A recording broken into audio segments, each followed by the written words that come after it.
Le RHDP se déchire au nord. L'un dit que l'ambulance a été offerte par le ministère, n'est-ce pas, de la Santé, et l'autre affirme que c'est un don venant du président Alassane Ouattara. Finalement, est-ce que l'argent de l'État peut devenir un don? Nous allons voir ça à travers, n'est-ce pas, cette vidéo. Et également, le deuxième sujet que nous allons voir, c'est les présidentielles en 2025, où on entend que le RHDP souhaite une candidature d'Alassane Ouattara. Et pour finir, l'échec, n'est-ce pas, du programme d'Alassane Ouattara sur le plan, n'est-ce pas, sanitaire. Voilà ce que nous allons voir à travers, n'est-ce pas, ce bulletin d'information. Voilà en quelque sorte ce que nous allons voir à travers, n'est-ce pas, ce bulletin d'information. Restez scotchés jusqu'à la fin et n'hésitez pas à nous donner des likes. Sans plus tarder, le RHDP se déchire au nord. L'un dit que l'ambulance a été offerte par le ministère de la Santé et l'autre affirme que c'est un don du président Alassane Ouattara.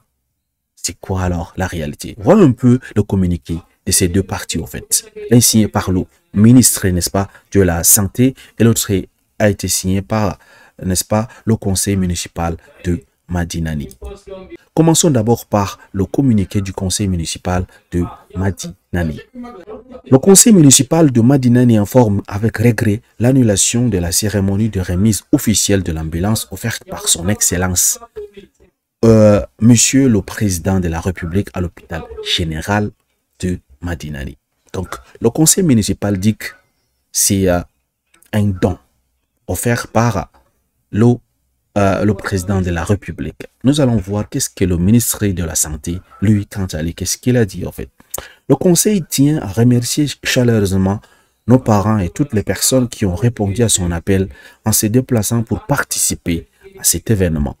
En tant qu'autorité décentralisée, le conseil municipal avait pris toutes les dispositions nécessaires pour assurer le bon déroulement de la cérémonie, qui devrait se tenir sous la présidence du monsieur le ministre et gouverneur chargé de livrer l'ambulance à la structure sanitaire. Cependant, ce matin même, monsieur le ministre et gouverneur a décidé de reporter l'événement à une date ultérieure, sans qu'aucune explication claire ne soit fournie. Le conseil municipal présente ses excuses aux populations pour ces désagréments indépendants de sa volonté et tient à rassurer que toutes les démarches nécessaires seront entreprises auprès des autorités compétentes pour que l'ambulance soit remise à l'hôpital général de Madinani, même en l'absence d'une cérémonie officielle. C'est la guerre, au fait, la guerre totale. Nous restons engagés à servir notre communauté avec dévouement et responsabilité. Signé le député maire de Madinani, en fait, Ladji Konaté. Nous allons donc maintenant prendre, n'est-ce pas, le communiqué, n'est-ce pas, du ministère de la Santé publique. Communiqué. Le ministre gouverneur du district de Denguélé, Goussou Touré, informe l'ensemble des populations du district que la cérémonie de remise de l'ambulance de l'hôpital général de Madinani prévue pour le lundi 23 décembre 2024 est reportée à une date ultérieure. Sans explication, ces reports n'est en aucun cas dû à des raisons personnelles ou politiques, ce qu'il dit, mais résulte de la nécessité de respecter les dispositions prévues pour cette cérémonie. Selon le programme, l'ambulance devait être remise au préfet du département de Madinani pour transmission au directeur départemental de la santé avant la remise officielle au directeur général de l'hôpital général de Madinani. Il n'a jamais été question de remettre l'ambulance à qui que ce soit d'autre ni de modifier le lieu de l'hôpital général initialement prévu pour la cérémonie.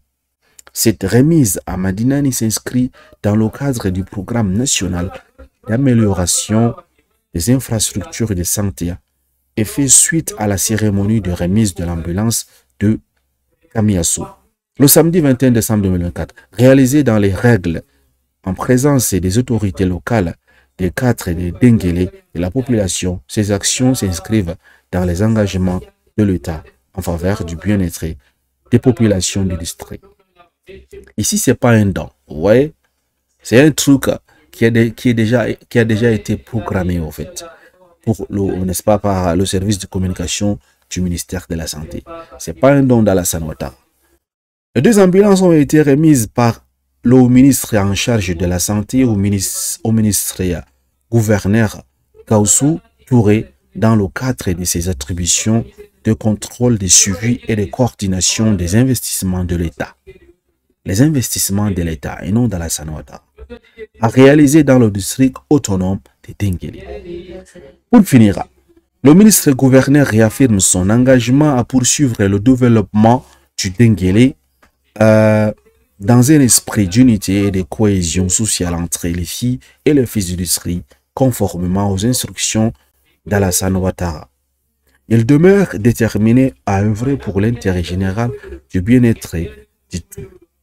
Les habitants du Dengueli, en collaboration étroite avec les autorités locales et dans le strict respect des attributions de chacun, paix à Odiéné le 23 décembre 2024 pour M. Gaoussou Touré, ministre et gouverneur du district autonome de Dengueli, le service de communication. Vous voyez un peu, ça se tire à bas réel, en fait, entre le camp du député, au fait, et le camp, n'est-ce pas, du truc. Que pense donc le peuple ivoirien à travers, n'est-ce pas, ces clashs qui existent entre, n'est-ce pas, les 2 camps? L'autre qui dit que c'est un don du gouvernement et l'autre qui vient dire que non, c'est déjà un programme de l'appareil de l'État, au fait. C'est l'argent de l'État qu'on met à disposition des citoyens. C'est pas un don du gouvernement. C'est pas un don d'Alassane Ouattara, autant pour moi. C'est l'argent du contribuable, donc c'est un don du contribuable. Ils font honte, on dirait l'argent de Goudron, ambulance qui est dans la poche d'un politicien. Imaginons un seul instant qu'une personne décède par manque d'ambulance pour être transférée dans un CHR ou CHU. Qui sera juridiquement responsable? Quelle conscience sera lourde? En plus, les conséquences seront lourdes. On aura tout vu sur cette terre d'Afrique. Pour 2 voitures, ils s'entre-déchirent. Pour remettre un véhicule aussi, on a besoin de faire une cérémonie. A-t-on réellement besoin d'une cérémonie officielle pour remettre une ambulance à la population? Voilà une très belle question. Entre-temps, les gens sont malades, il y a des personnes qui ont urgemment besoin de ces véhicules, en fait. Mais on attend, c'est reporté à une date ultérieure sans donner des raisons. Jusqu'à quand, en fait? Et les gens qui sont malades, qui ont besoin d'être transférés, s'ils meurent, qui sera donc la responsabilité? Je ne vois la déchirure au RDR, car ce sont les mêmes. Ils parlent du gouvernement et du président. Donc, si le PDCI est malin, qu'il se concentre sur son objectif, briguer à la magistrature suprême. Donc, voilà ce que pensait, n'est-ce pas, le peuple ivoirien. Présidentielle 2025 en Côte d'Ivoire, le RHDP souhaite une candidature du président Alassane Ouattara. Qu'en est-il réellement? Écoutons. Alassane Ouattara, de plus en plus à 10 mois des élections présidentielles en Côte d'Ivoire, le choix du parti au pouvoir reste le président Alassane Ouattara. De plus en plus de voix s'élèvent au sein de la mouvance présidentielle pour soutenir une autre candidature de l'actuel chef de l'exécutif ivoirien. Les présidentielles en 2025 seront probablement les plus relevées après celles de 2010. Avec une opposition en quasi-pré-campagne, le RHDP veut rempiler pour un autre mandat avec son leader, Alassane Ouattara. Abdoulaye Ben Meïté est un cadre du RHDP et député à l'Assemblée nationale. Pour lui, Alassane Ouattara reste le meilleur profil pour 2025. Les attentes de la Côte d'Ivoire, les besoins de la Côte d'Ivoire, notamment en matière de stabilité, en matière d'embellie économique, pour tout ce qu'il a eu à faire en Côte d'Ivoire, on ne peut avoir meilleure candidature que celle de ce grand homme. Le président Ouattara, au-delà du candidat naturel qu'il est, c'est un candidat rationnel. C'est un choix raisonnable. Et c'est un choix non pas seulement de cœur, mais de raison. Une probable candidature d'Alassane Ouattara qui ouvre le débat constitutionnel sur un 4e mandat. À ce niveau, le député et avocat au barreau de Côte d'Ivoire répond. La juridiction constitutionnelle est la juridiction dont la décision est une loi. Donc, à partir du moment où le Conseil constitutionnel a statué, a estimé que, à la faveur de la nouvelle constitution, le président Ouattara était éligible à un premier mandat après l'avènement de cette constitution-là, je pense que, de façon évidente, la conséquence qu'il peut en tirer, qu'il faut en tirer, c'est que sa seconde candidature est légitimée au-delà de la légalité. La Côte d'Ivoire vit déjà au rythme de la présidentielle de 2025. Cette année, plus de 900 000 nouveaux électeurs ont été inscrits sur la liste électorale. Voilà, vous venez donc de suivre Abdelhamid Maïté. Il est donc pour le deuxième mandat de la nouvelle constitution d'Alassane Ouattara, en fait. Voilà, le RHDP dit qu'au-delà d'être candidat naturel, il est le candidat, au fait, idéal parce que, vu tout ce qu'il a donc accompli depuis 15 années maintenant. Et j'espère après, dans ce quatrième mandat, dans ce deuxième mandat de la nouvelle constitution, j'espère qu'on ne va pas encore modifier la constitution pour dire encore le premier mandat de, je sais pas, de la troisième constitution ou bien le premier mandat de la nouvelle constitution. Oh, la politique en Afrique. J'aimerais bien que la Côte d'Ivoire fasse également comme ce qui se passe actuellement au Gabon. Ils ont voté une loi. On dit que si le président tente de modifier la constitution ou de ne pas respecter les deux mandats, les militaires ont le feu vert, l'armée a le feu vert de le renverser, d'intervenir. J'aimerais bien qu'on installe ça, on est sorti là. Un peu partout en Afrique, en fait, pas uniquement en Côte d'Ivoire. Parce que ça va freiner un peu, n'est-ce pas, ce président. Mais reste la question de savoir s'ils font cela. Et si jamais la personne, il devient président, et puis à la tête de ces armées-là, il place sa famille ou bien il place ses frères et sœurs.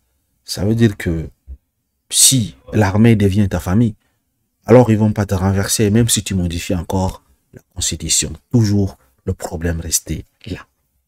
Nous allons donc finir pour aujourd'hui donc avec l'histoire, n'est-ce pas, de la CMU, en fait, où la politique d'Alassane Ouattara a été un désastre, un échec. On retrouve un peu en Côte d'Ivoire, programme du gouvernement RHDP, échec de la CMU.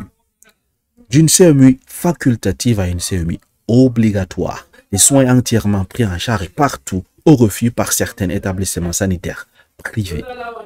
D'un plateau technique sanitaire apparemment réalisant à des dirigeants qui préfèrent se soigner ailleurs. Et on vous demande de vous soigner en Côte d'Ivoire. Qu'est-ce qu'on a ici?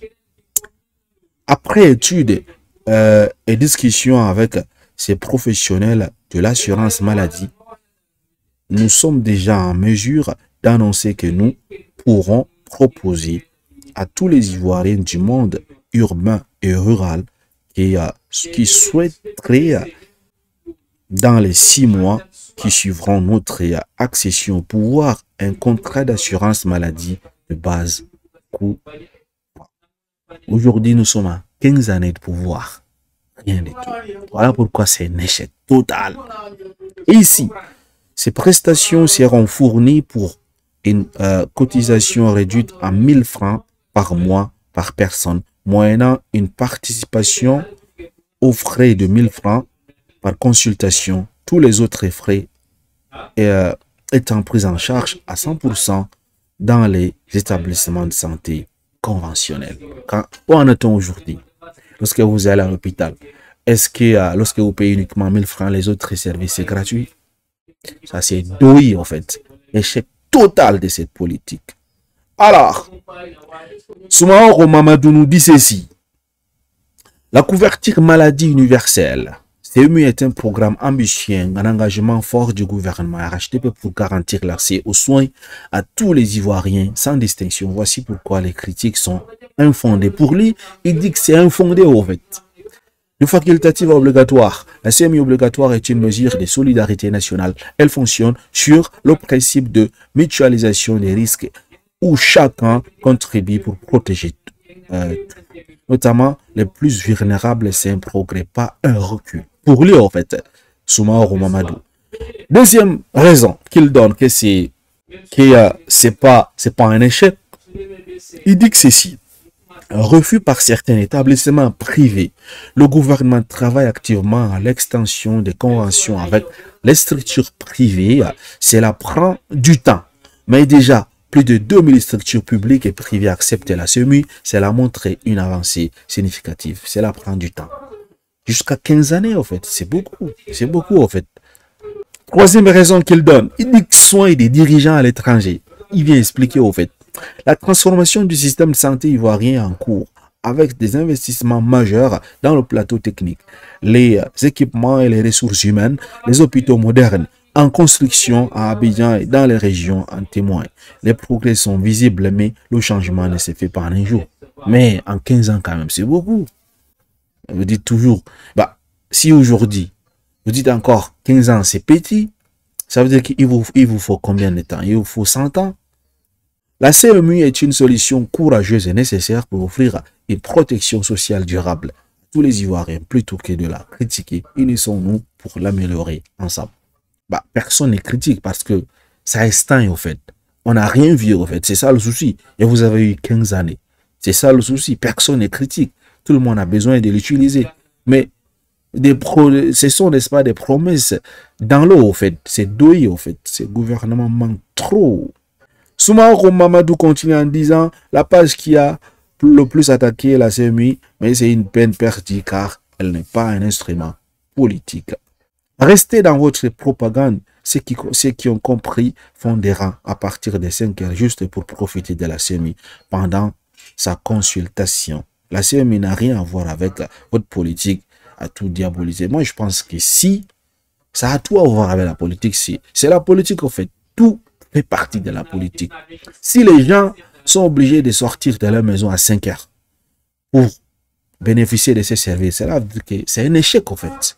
Il faut faire en sorte que ça cadre comme dans tous les autres pays où c'est fluide en fait. Donc il faut multiplier ces hôpitaux qui vont travailler avec, n'est-ce pas, ces services d'assurance là.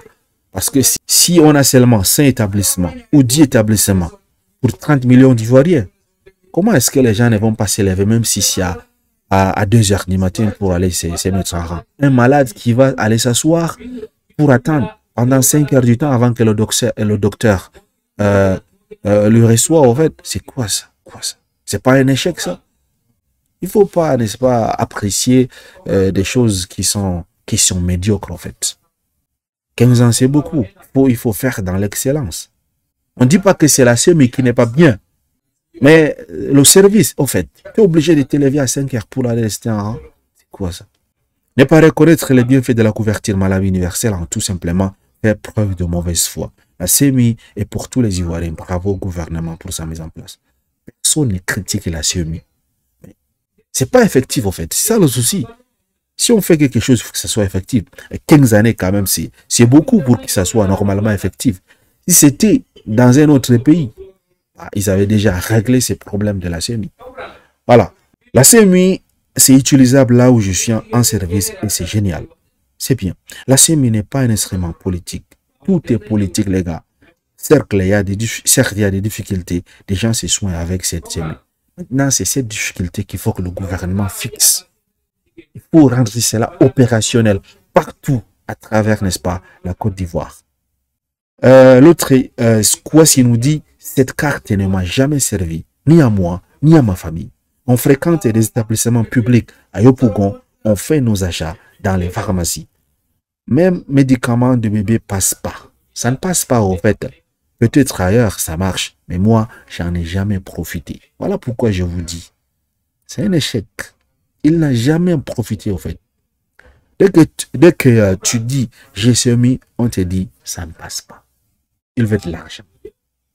Ceux qui soutiennent aujourd'hui cette semis, j'espère que l'année prochaine, à pareille heure, vous aurez le même discours. Ne changez pas les discours ni de détermination. Depuis cette carte est venue, je cotise cadeau.